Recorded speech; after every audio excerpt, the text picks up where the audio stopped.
Hi everybody, this is Nikki, and I'm trying to do this video and it's just not really going very well today. This is personal experience. This is no medical advice whatsoever.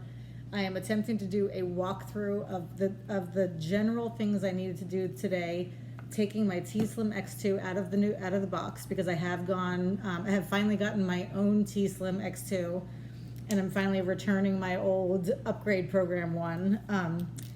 And Nicholas, you asked if I could show you, the steps for what you have to do when you take a pump out of the box, and I really want to be able to do it, but it's tricky. And not to mention the fact that I think that the X2 you have has Control-IQ technology. The X2 I received, I did choose to go back to Basal-IQ.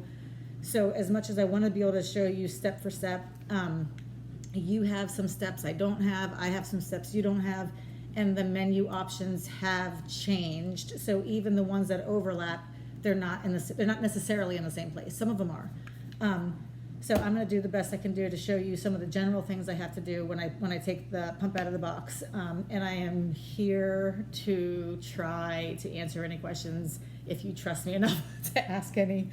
And like I said, I have Control-IQ on this pump, so it's easy enough to pick up, and go through the menu and help you locate things.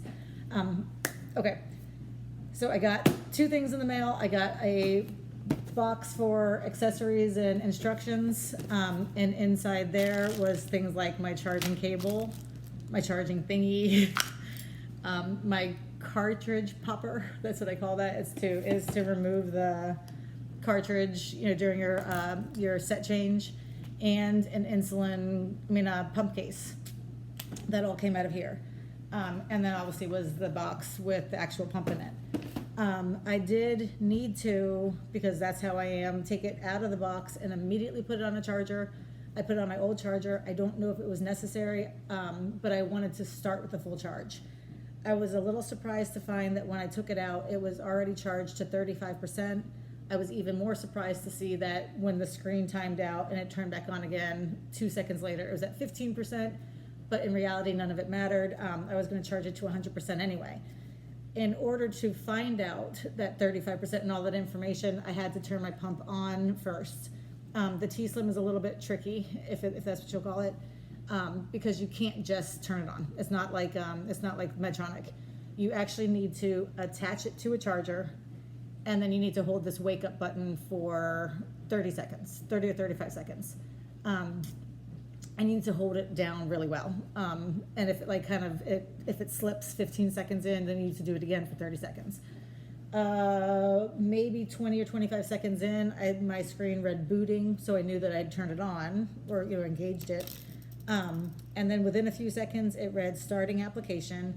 And then within a few seconds of that, it took me to my lock screen where I had to enter the secret code of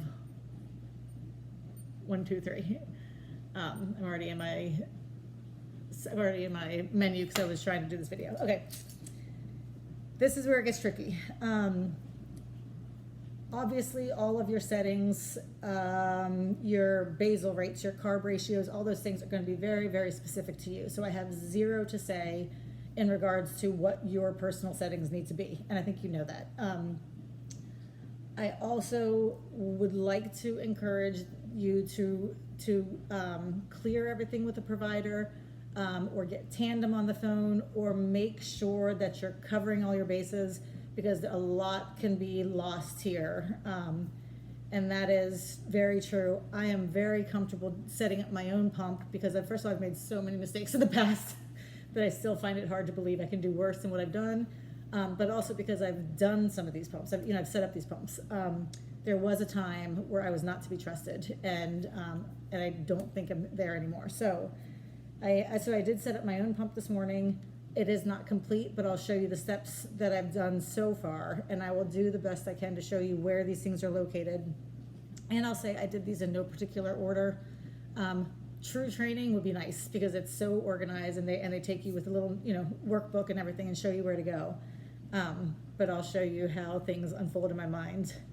Okay, so first thing I wanted to do is I wanted to get my settings in there. I want to be able to do a bolus. I want to be able to get a basal delivery and everything else. So I started with options, And on my pump, on Basal-IQ, I went to my pump. Under my pump is personal profiles. I know there's personal profiles on Control-IQ as well. I don't think that these two things, I'm not gonna look, I'll get sidetracked.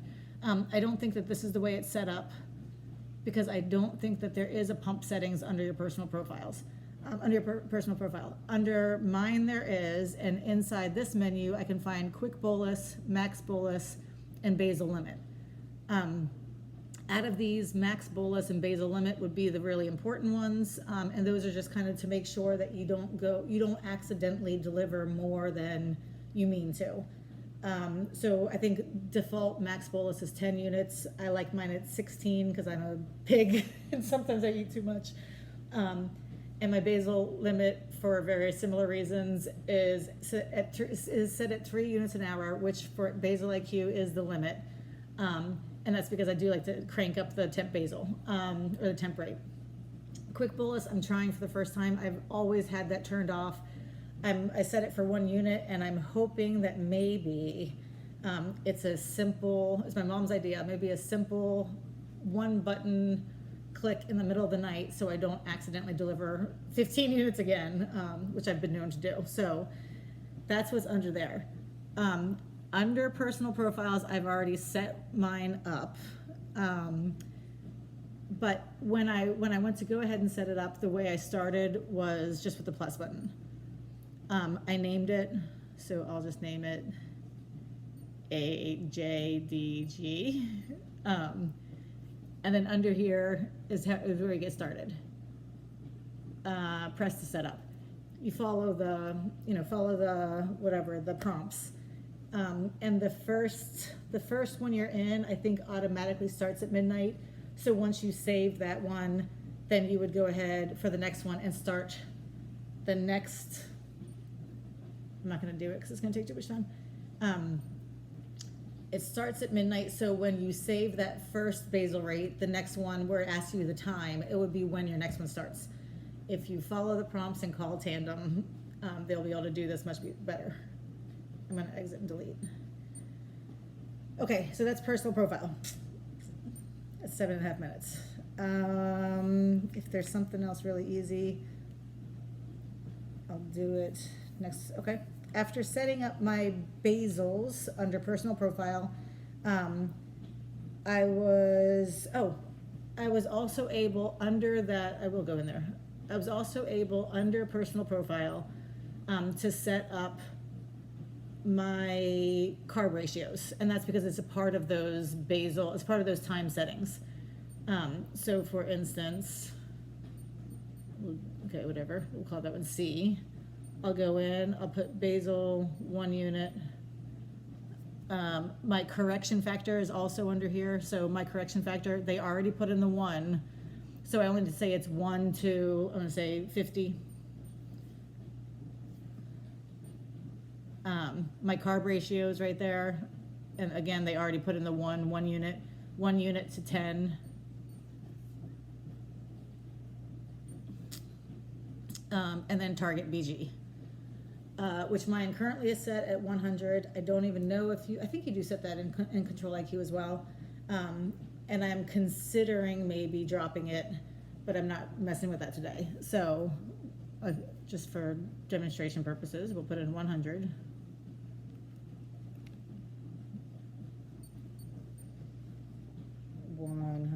Okay. And then I'll show you when you save it. Time settings. Oh, okay. When I save it, the next thing I'll do when I go in to put the next time, like I said, I would put the new time in there. I should have left that one alone. I'm trying. Okay. If you have questions, call Tandem. All right. That's that. I should have left that last 2 minutes off. I will come back. That's enough for that video, and I will try my hardest to get through the next parts, which have to do with CGM, transmitter ID, device settings, and stuff. And I'll remind you 12 more times to call Tandem if you want the real information. Okay, thanks.